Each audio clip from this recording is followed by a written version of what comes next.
Tipp FM's Tip Today. With Slattery's Garage, puck on. It's time to change. Test drive the award-winning range of Peugeot hybrids and fully electric vehicles at Slattery's Garage today. See slatterysgarage.ie.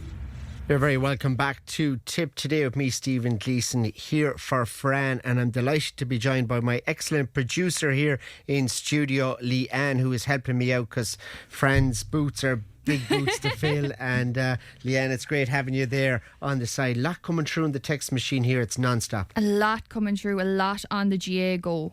Something really seems to have set off there. A lot of people upset they couldn't watch the match at the weekend. A lot of people didn't understand and sat on the mainstream channels waiting for it to come on, and were very disappointed then that they missed it. And Teresa made very good points.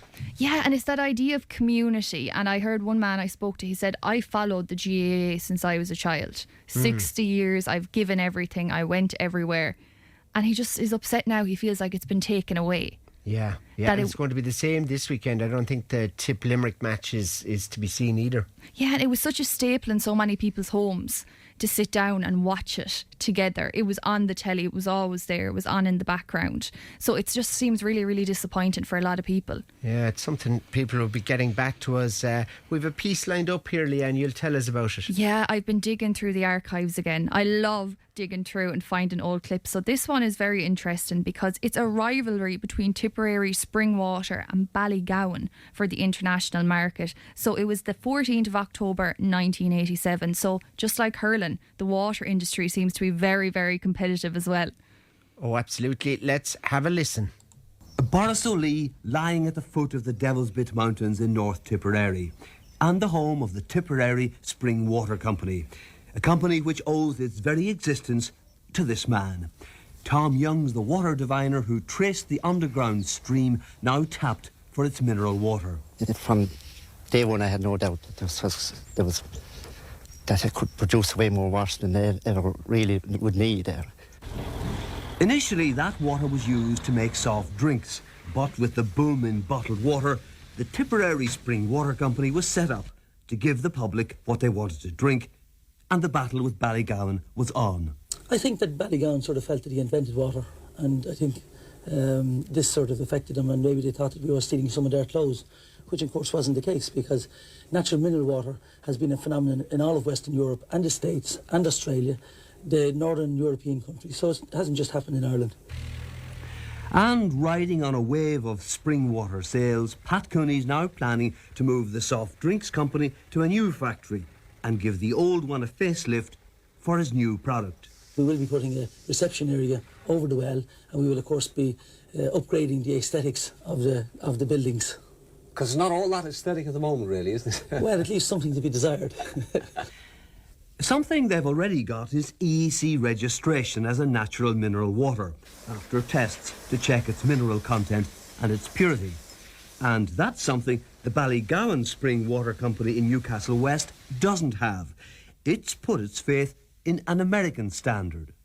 There is no other mineral water plant other than Ballygowan in Ireland that is designed to and meets US FDA standards. FDA stands for Food and Drugs Administration, and Ballygowan says its £2.5 million plant was designed and built with this standard in mind. The prime reason we went firstly for the US Food and Drug Standard was that our prime target market at this point is the United States, and obviously we need to achieve the standard to be able to sell effectively in the United States. Mr. Wilmot says his company's now going to apply for EEC registration and denies that Tipperary, in getting it first, has outmanoeuvred him. Ballygowan says it's been test marketing in the United States for the last year and a half, and since the beginning of the month is being distributed there through nearly 1,000 wholesalers. Tipperary says its American sales in the same period are running at £400,000. Well, I've been to the States 5 times this year, and I haven't seen any Ballygowan over there. But it is a big place. Maybe you went to the wrong store. Well, certainly we're concentrating essentially in the New York and Boston areas, but certainly in the New York and Boston areas I haven't come across any Ballygowan. But I'm quite sure that anybody visiting there will come across an awful lot of Tipperary. I think he doesn't know where to buy mineral water in the United States. There's even less agreement about home sales. Let me give you the facts as established by a very reputable multinational market research company. Those figures disclose that Ballygowan holds 75% market share, and a share that is growing. The remaining 25% is, a majority of that is held by Perrier, and all other waters, of which there are 6, including 2 Irish products, have between them 13% share. Tipperary disputes this, saying that if the Irish market is worth £2 million a year, it knows from its sales it's got 30% of that, and that all surveys should be viewed with scepticism. I think if you ask Perrier, ask Ballygowan and ask us what percentage each of us have of the market, add them up and you get 200%, no matter who you ask. In this battle, Ballygowan's got the backing of Anheuser-Busch, the American beer giant, which owns just over 50% of its shares.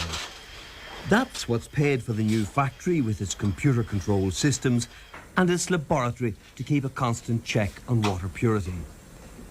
Tipperary has no such backing.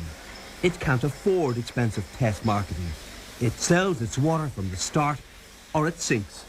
It's the underdog, but an underdog with a thirst for sales. It's going to be an interesting battle. Well, isn't that a fascinating piece back from the archives? My thanks to Leanne for that on the water rivalry. And Borrisoleigh water was associated for many years with the forefront of it alongside Ballygowan. So very interesting piece there on water rivalry from the archives. Well, I'm delighted now to be joined in the studio here for our interior slot by Karen Prendergast. Karen, you're very welcome. Thanks so much, Steve, for having me this morning. Yeah, great to have you here. And I suppose we're talking today about, lighting your home and, how you want to feel. Is that what that's all about? Yeah, so lighting your home and how you want your room to feel and your house and how you want your house to work for you. Because time and time again, each topic that comes up when I'm in, lighting is always a little part of it. And actually there was an open morning down in Clonmel last Friday, and I announced it last Tuesday that I was going to be there, and some of the listeners came in to meet me with plans, house plans and questions and the whole lot, and some of them had lighting questions in those questions as well. So I thought today would be a lovely topic to follow on from last week. So lighting your home. So how to shape the feeling of your home. All the elements of interior design, of all of them, lighting is one of the most important, and as I said, we talk about it here all the time, and yet it's the one that changes everything first. So I think if you're doing a renovation, before you think of any furniture or any paint finish, you should think about the quality of lighting and how you want the room that you're in question or house to feel. So it can be warm or cool, energising or restful, but you're not going to get all those feelings and looks out of one type of lighting. So I would say step one is to decide how you want the room to feel. So before you look at a single pendant or recessed lighting or get the electrician in, ask yourself one question. How do you want to feel the room to feel when you walk into it? And I think this is the starting point for every room. So, rooms aren't going to have just one reason or one task in the room. So we're going to come to a minute. So every room in the house does feel a little bit different and has a different feeling of in that space. For instance, a bedroom most of the time is going to be restful. The kitchen is going to be where a lot of the tasks are done in the house and the work is done, so you need different types of lighting there. So I would say ask yourself these questions first. Should this room feel calm or restorative or lively or social? Will it be used for focused tasks or purely relaxing? Do you want the space to feel larger, airier or cosy and enclosed? What time of day are you going to use the room most? That's really important. Is it going to be a day room or a night room? And is this room for gathering, for quiet or for individual use? And then that's going to dictate the type of lighting that you need to use there as well. So 3 layers of lighting is the normal that you look at. So the first one is ambient lighting. This is the foundation. So this is the base layer. So this is what fills the room and is the light that you're going to put on mostly. It shouldn't be too bright or harsh and shouldn't be, stay away from the blue bulbs and the yellow bulbs and that kind of thing. So the second type of lighting then is task lighting. So this is more layer lighting. So it's targeted at practical and it illuminates specific zones for activities to take place, like reading, cooking, writing, applying makeup, all those kind of things that we do other than when we're using the very big light. Because if you think back to years ago, there was very little done, only the single pendant light in the ceiling, and in kitchens, maybe starting back 20-25 years ago, you might have put in some spots in the kitchen. Other than that, that was it. All your layers came from lamps. Okay. A floor lamp, or lamps on the sideboard, or lamps wherever. So lighting now is going to be such a big thing in a house or a room when you're deciding to do it up. And if you have a house, which a lot of my clients do that I go to, their house is 20, 25, 30 years old, and they wouldn't have the options back then that they have now. Message in here for you, Karen. I'm doing up my kitchen. Will the colour I painted affect the light? It might. It depends on what, and the room that you're in question. Is it north facing? Is it south facing? Is it sunny? Is it dull? And it might affect it. And I'm going to come to that in a minute as well. That depending on the type of lighting you're using there, it can make corners dark. Or if you use lamps or you use spots, it can bring those corners to light. So that's really important too, So as I said, ambient lighting is the first one, task lighting is the second one. So what could task lighting look like? It could be under cabinet strips in the kitchen for prepping and cooking. Even if you aren't able to build those in as a starting point, you can add them on now, and they're rechargeable. They're 10 a penny now. Adjustable desk or floor lamps are great for reading and working. Vanity lighting placed at face height beside a mirror, probably not above it but beside it, is great as well.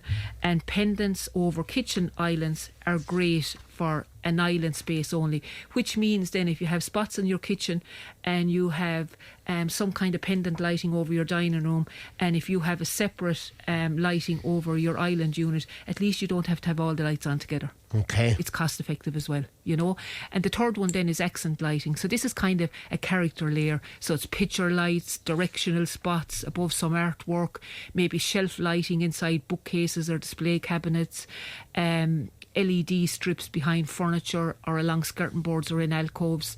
Or indeed now what a lot of people are doing is if they're building in a shelf in their shower area, Stephen, they might put some strip lighting in that as well. And decorative base lamps, of course, are still the focal point. But since I started out doing interior design 30 years ago, it has come on so much. Lighting has come on so much. Kitchens have come on so much. The selection of bathroom wear, the selection that's out there now is mind-boggling. So it's always good to do your research before you start the project, And I suppose people will be doing up other rooms as well. And, there's probably... Would you use different things for different rooms? You would. I suppose the living room, most of the time... If the living area is in the kitchen, it's going to be used a lot. But if it's a room on its own, it's going to be more for evening use and the whole lot. So you need to layer enough lighting. Make sure that you put a dimmer switch on that ceiling pendant there as well, that you can dim the light there. Have more than one lamp there, and I think that is really gorgeous. Your kitchen is definitely going to be the most demanding place for lighting. So again, like I said earlier on, you're going to need something over your island unit, you're going to need spots on the kitchen section, you're going to need a pendant or maybe a few lights over your dining room table. You might want lighting underneath your top presses as well. So there's a lot to consider in a kitchen.